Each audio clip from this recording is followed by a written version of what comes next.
అల్లు అర్జున్ కి కేరళలో ఉన్న క్రేజ్ వేరే లెవెల్ కి చెందినది. ఆయన డబ్బింగ్ సినిమాల దగ్గర నుంచే పుష్పతో అద్దిరిపోయే విజయాన్ని అందుకున్న తర్వాత కేరళ ఆడియన్స్ అతన్ని తమ వాడిలా ప్రేమించారు. అందుకే అక్కడ వాళ్ళు ఆయనను ప్రేమగా మల్లు అర్జున్ అని పిలుస్తుంటారు. ఇప్పుడు తాజాగా అల్లు అర్జున్ మలయాళ దర్శకుడితో మొదటిసారిగా సినిమా చేయబోతున్నాడని టాక్ వినిపిస్తోంది. పుష్ప 2 తర్వాత బన్నీ త్రివిక్రమ్, సందీప్ రెడ్డి వంగాలతో సినిమాలు ప్లాన్ చేసుకున్నాడు. కానీ పుష్ప 2 విజయం అతని ప్లాన్లు మార్చేసినట్టు తెలుస్తోంది. ప్రస్తుతం బన్నీ జవాన్ ఫేమ్ అట్లీ దర్శకత్వంలో సినిమా చేస్తున్నాడు. ముంబైలో షూటింగ్ మొదలైపోయింది. ఈ సినిమాను సన్ పిక్చర్స్ నిర్మిస్తోంది. ఈ భారీ ఎంటర్టైనర్ 2026 చివరిలో విడుదలయ్యే అవకాశం ఉంది. అట్లీ సినిమా తర్వాత బన్నీ ఏం చేయబోతున్నాడనే దానిపై ఆసక్తి నెలకొంది. త్రివిక్రమ్ తో ప్లాన్ చేసిన లార్డ్ మురుగన్, కుమారస్వామి ఆధారంగా రూపొందిన మైథలాజికల్ సినిమా ఇప్పుడు జూనియర్ ఎన్టీఆర్ చేతికి వెళ్లినట్టు తెలుస్తోంది. అలాగే సందీప్ వంగా కూడా ప్రభాస్ తో చేయాల్సిన స్పిరిట్ ఇంకా స్టార్ట్ కాలేదు. యానిమల్ పార్క్ సినిమాతో కూడా బిజీగా ఉన్నారు. కాబట్టి ఈ ఇద్దరు డైరెక్టర్లతో బన్నీ ప్రాజెక్టులు తాత్కాలికంగా వాయిదా పడ్డాయి. ఇంతలోనే మిన్నల్ మురళి ఫేమ్ బాసిల్ జోసఫ్ అనే మలయాళ దర్శకుడు చెప్పిన ఓ పాన్ ఇండియా కథను Allu Arjun విన్నాడట.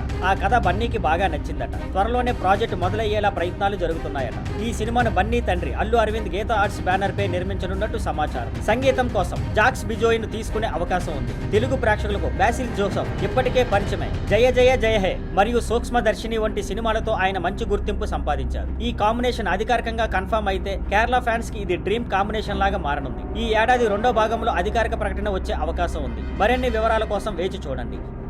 Thank you for watching. Please like, share and subscribe.